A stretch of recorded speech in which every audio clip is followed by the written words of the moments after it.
Okay, let's look at the cost of preferred stock, this little case of P, and how we go about finding that cost for the firm.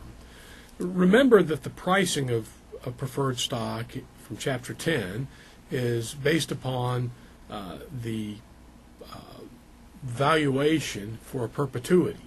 And the perpetuity, we simply use the dividend that we receive at time 1 divided by the cost of the preferred stock, and that gives us the price of the preferred stock, and this is the price at time 0 because our dividend is at time 1. That's necessary for that relationship to exist. That doesn't help us. What we want to do is find this. However, we can just rearrange that equation to give us this relationship, and we actually can observe the pricing on the preferred stock, and we can observe the dividend amount that is promised.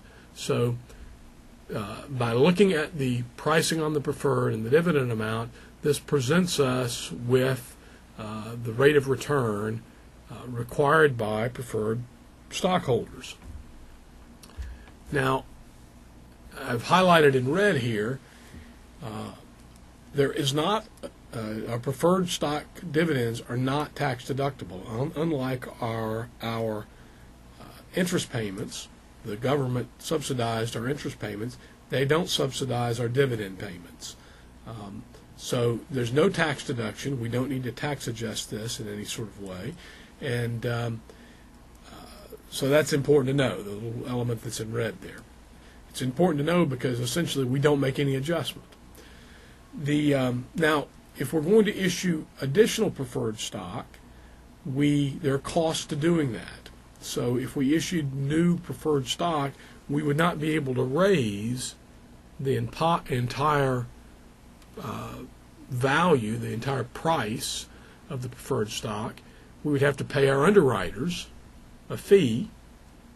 That fee is the flotation cost. The underwriters would have to be paid something, and there would be other costs involved.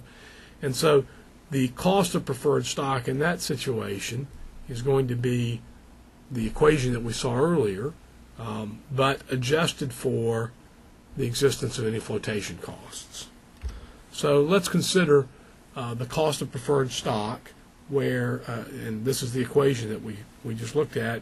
Cost of preferred is equal to the dividend amount, which I like to show comes at time 1, over the price that we observed today minus any flotation costs that are incurred if we're going to issue new shares. So assuming an annual dividend of $10.50 and a preferred stock price of 100, if it would cost $4 per share to issue additional shares, then the effective cost, using that equation, is 10.5 over 100 minus 4, and that comes to 10.94%. Notice that if we issue additional preferred stock that's worth $100 and we have to pay $4 per share to do it, we're effectively only raising $96. So that's the reason we make that adjustment. This is in the denominator, the amount that we can raise by issuing additional shares.